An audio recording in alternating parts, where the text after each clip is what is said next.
Hybrid Player's been going for a long time. The theatre was built during the war, and we've done loads of productions over those years, obviously. And 13 years ago, we performed the Little Grimley Trilogy. And I think we're one of the only theatres in the country to actually do all three of his one-act plays. It did go down very well, and we did have a lot of fun doing it. Well, David does have a fairly unique style. It's obviously mainly comedy, but the characters, even though they're extremely funny and a bit outlandish, are actually very real as well, which helps a bit. So I think people in the audience can relate to who they are, even though they are a little bit sort of exaggerated and so on. They can relate to them. Bernard is the set builder, basically, as he was in the original that we did all those years ago, and he's a down-to-earth character. If you need the ladies, Margaret, I'll give you 5 minutes. Those in theatre will probably recognise the character. He's with these other 3 people in the Little Grimley society, not because he likes them, because I don't think he does at all. He just likes to get away from his wife, basically, it seems. He obviously drinks a bit, so it was a bit of typecasting done there. And yeah, he's a sort of the earth sort of character, but can't stand all the Ponzi goings on. And he can't stand Margaret, basically, very much, because she's exactly his opposite. She's sophisticated, a prima donna, and he's not.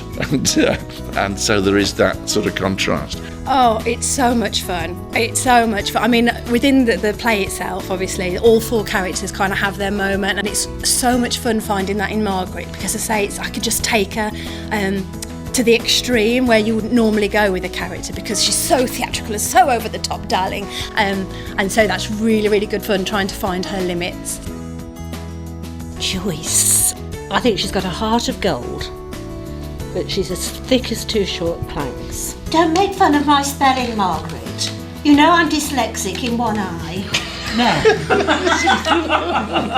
She's the treasurer. Because he didn't want any fuss, Margaret. So he specifically asked me, as treasurer, not to tell anybody.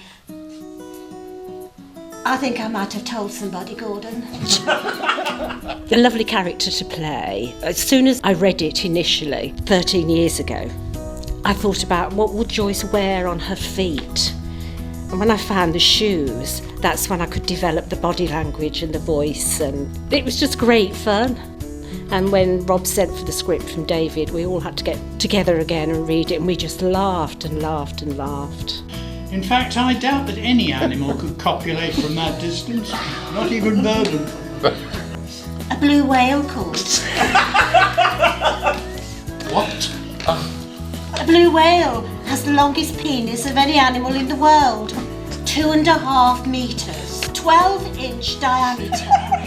Bloody hell, I bet that'd make your eyes water, Margaret.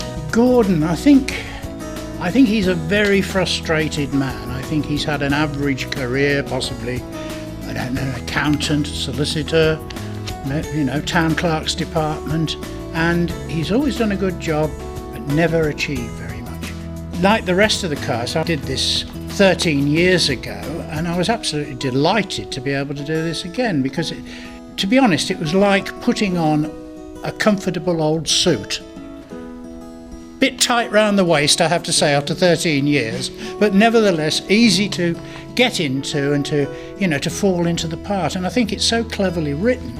I don't think you have to particularly develop the characters. They're there, and the relationship between each of them amongst themselves is such that it develops itself. This kind of writing is perfect for us as an opener or after Christmas. Just a bit of levity, really good fun for an audience, and to sit there and just have a great time. And it's very well written, I'm proud to say, and it's very funny, and we think it will be a great thing for our audiences when eventually we can put it on. It won't go tits up, Bernard, trust me. There's only one way this play is going, and that's, Tits down. Exactly.